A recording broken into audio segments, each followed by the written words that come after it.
There's nothing quite like the bond between a human and their pet. When I was 9 years old, my dad came home from work one day with a tiny black puppy who, unbeknownst to me, would soon become my best friend. Bee here has been with me for 11 years now, and I cannot imagine my life without her. If any of you have pets, you understand the feeling that I'm talking about. And believe it or not, according to Mark Backoff with the American Institute of Biological Sciences, our love for our pets are matched with their love for us. Today, I'm going to talk about the benefits of adopting pets from an animal shelter and why this needs to become a more popular decision among people looking for that forever friend. Animal shelters in the United States are packed full of cats and dogs waiting to be adopted. For many dogs, shelter life is comparable to prison. In my experience in volunteering in different animal shelters, dogs spend about 90% of their time in their kennels, get a short walk every couple of days, and get minimal attention and affection.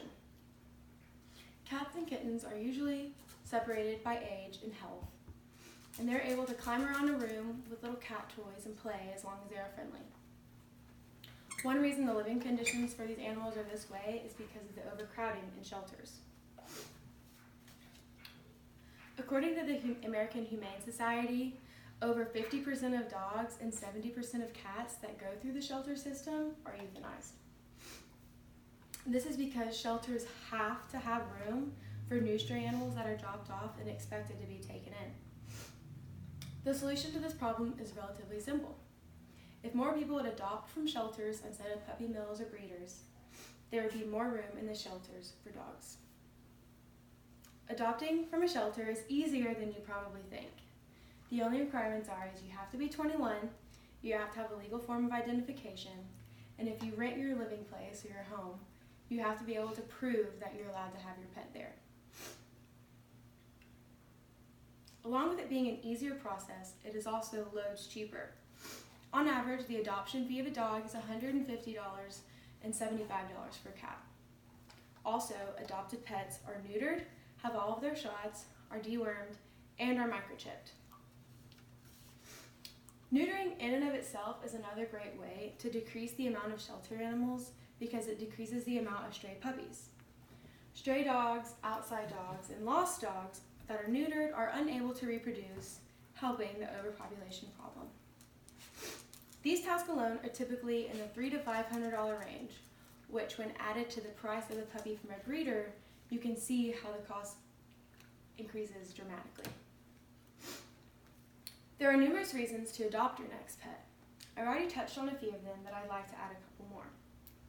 The first and most obvious reason is you're saving a life as well as making room for another animal who might desperately need that spot in the shelter.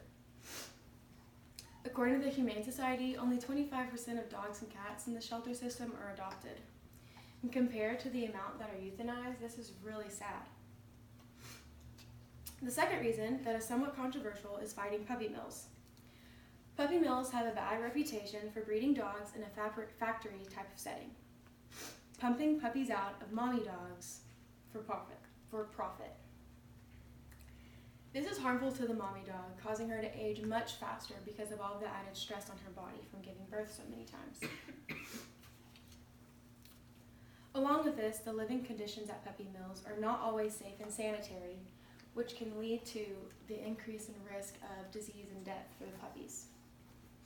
Some of you may have heard of or experienced the benefits of having a loving companion that's always by your side. Anxiety and depression rates in the United States are at an all-time high throughout every age group. The Anxiety and Depression Association of America has put tons of research in towards the mental health benefits of having a pet. According to the research, about 75% of people with pets or people who have friends with pets reported an improvement in their mental stability and emotional health. Scientists agree that positive interaction with animals can increase the oxytocin levels in the brain as well as decrease the feelings of stress and solidarity. The last benefit of adopting a pet I want to touch on is having the privilege of knowing the personality and mannerisms of your pet before making that lifelong commitment. When you buy a pet at a puppy mill or from a breeder, the personality and health status of the dog is unknown because they are young and not around many humans. Shelter pets, on the other hand, range from infants to seniors, so you have the option to know their personality and mannerisms before adopting them because you have time to meet them. Shelters usually have separate rooms for meet and greets to see if the animals connect with their potential human. This is beneficial because many times potential owners are not able to spend a good chunk of time with their puppy milk dog, which could lead to the pet ending up in an animal shelter. In conclusion, animal shelters today are insanely overcrowded, and the amount of animals getting euthanized is through the roof. However, together we can combat this by visiting our local humane society or animal shelter the next time we or someone we know is thinking of adopting that forever friend. The benefits of adoption are seemingly endless, and nothing is as sweet as having that bond between owner and pet that can never be broken. If adopting a pet is something that you're interested in, please visit www.fuzzyfriendsrescue.com to see potential animals waiting to be adopted or to donate. Thank you.